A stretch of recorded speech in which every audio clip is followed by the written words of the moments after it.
કેમ છો બધાને? મારા જય સ્વામિનારાયણ અને જય શ્રી કૃષ્ણ. હું છું રોનક તમારો, અને હાલ છું કેનેડામાં. હવે એક નવી જર્ની શરૂ કરી રહ્યો છું કે જેમાં તમારા બધાનો લાગણી, પ્રેમ અને ઇન્વોલ્વમેન્ટની જરૂર છે, જે ફક્ત મારા માટે નહીં પણ તમારા માટે પણ ઘણી ફાયદાકારક છે. કારણ કે અત્યારે માનવી એટલો ડિસ્ટ્રેક્ટ ચાલી રહ્યો છે ને. ડિસ્ટ્રેક્શન એટલા માટે નહીં કે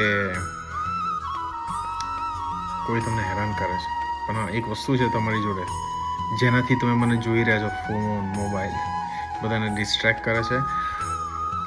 સો વસ્તુ છે શું કે પહેલાં મોબાઈલ નહોતો તો બધા કામમાં ફોકસ કરતા હતા, તે છતાં બી આનંદ હતો. પણ અત્યારે મોબાઈલ આવ્યા પછી પણ એટલા ખરાબ રીતના ડિસ્ટ્રેક્ટ થઈ ગયા છે કે લાગે છે કે તમે તમારી જીવન તમે નહીં જીવી રહ્યા, તમે તમારું જીવન નહીં જીવી રહ્યા, તમે કોઈક બીજાનું જીવન જીવી રહ્યા છો. જો તમને સાચું ના લાગતું હોય તો આંખો બંધ કરીને 2 મિનિટ બેસો અને વિચારો છેલ્લા 2 દિવસમાં તમે શું કર્યું. જે કર્યું એ તમારું પોતાનું ડિસિઝન હતું કે બીજાનું?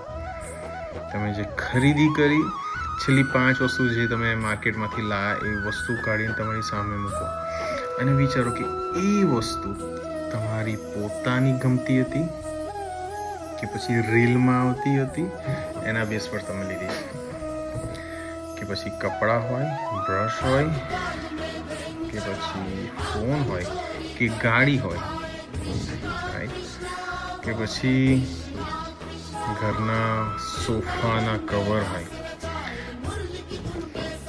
છે શું કે પોતાની બી એક આગવી પ્રતિભા હોય કે મને એક વસ્તુ ગમે છે. ફોર એક્ઝામ્પલ, મને યલો કલરની ટી શર્ટ બહુ ગમે છે, હું યલો કલરની ટી શર્ટ પ્રિફર કરું.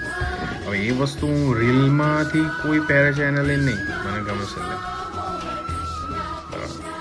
વિચારી જો. એટલે એના લઈને બધા ડિસ્ટ્રેક્ટ છે. અને ઓન ધ ટોપ હું પોતે હેલ્થકેર ફિલ્ડમાંથી આવું છું, એટલે હેલ્થકેર ફિલ્ડની બી અમુક મિસ ઇન્ફોર્મેશન્સ માર્કેટમાં ફરી રહી છે જે સારી નથી નાના છોકરાઓ માટે કે ઉંમર લાયક જેના મા બાપ છે 50+, 60+, 65+. તો હું પ્રયત્ન કરીશ ઓથેન્ટિક, લાઈક જે રેશનલ હશે, જે પ્રૂફ લાઈક જે હશે એના લઈને હવામાં વાત નહીં કરું. અને કેનેડામાં છું તો કેનેડામાં બધા જે ખાસા બધા ગુજરાતીઓ છે કે જે ખાસી બધી મહેનત કરીને જે આટલા આગળ આવ્યા છે, તો એ આગળ આવ્યા છે કઈ રીતે આટલા આગળ આવ્યા છે, એમનામાં શું એવી ખૂબ